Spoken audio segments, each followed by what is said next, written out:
రెండు విషయాలు క్లుప్తంగా చెప్పి ముగిస్తాను. ఏంటి వీరఘట్టం కస్బ వీధిలో అంబేద్కర్ విగ్రహం స్థాపించడానికి ఎంత సమయం పడుతుంది ఏంటి అని కూడా అనుకున్నాను. ఇంత సమయం ఎందుకు పట్టిందా అని అనుకున్నాను. ఈ రోజు చూస్తే తెలిసిందనమాట ఎందుకు ఎంత సమయం పట్టిందో అని. ఇలాంటి విగ్రహము, ఇలాంటి సెటప్ ఇక్కడెక్కడ కూడా నేను ఎప్పుడు చూడలేదు.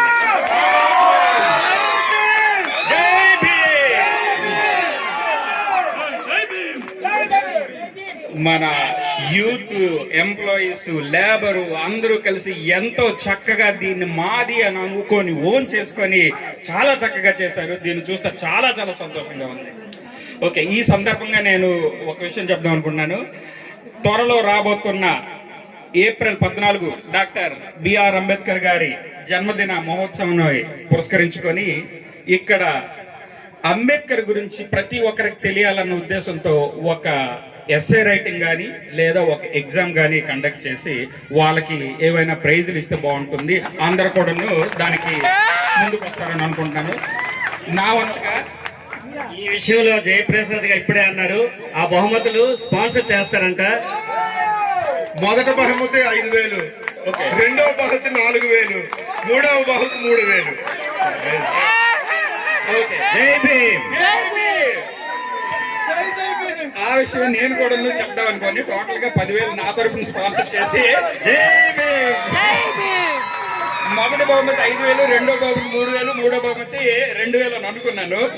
మాయ గారు కూడా కొంత ముందుకు వచ్చారు. ఇంకా ముందుకు వస్తే ఇంకా మొదటి బహుమతిని కూడా మనం పెంచేయవచ్చు, రెండో బహుమతిని పెంచవచ్చు, ఇంకా మూడో బహుమతిని పెంచవచ్చు. మన వీధే కాకుండా మన చుట్టుపక్కల ఉన్న మండలాల్లో ఉన్న వాళ్ళు అంతమందిని కూడా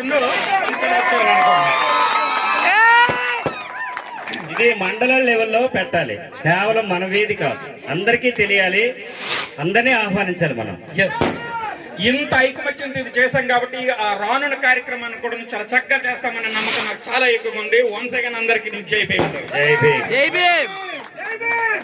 ఈ సందర్భాన్ని పురస్కరించుకొని ఒక్క విషయం నేను మెన్షన్ చేస్తున్నాను. ఏంటి అని అంటే, రాష్ట్రంలోనైనా దేశంలోనైనా మాలలు ఏకాకులు అవుతున్నారు, రాజకీయంగా, ఆర్థికంగా, సామాజికంగా కూడా. మనలో మనకి అంత ఐకమత్యం లేదని అందరికీ తెలుసు. దీన్నే వాళ్ళు ఒక అస్త్రంగా వాడుకొని మనల్ని అనగదొక్కుతున్నారు. ఈ రోజు నుండి మనలో మనకి ఎవరెవరికి లోపల ఎన్నున్నా సరే అందరం కలిసిమెలిసి ఒక శక్తిగా ఎదగాలని మీ అందరికీ నేను తెలియజేస్తున్నాను. మనకు రావాల్సిన అన్ని మన పథకాలన్నింటినీ మనం వినియోగించుకొని మనం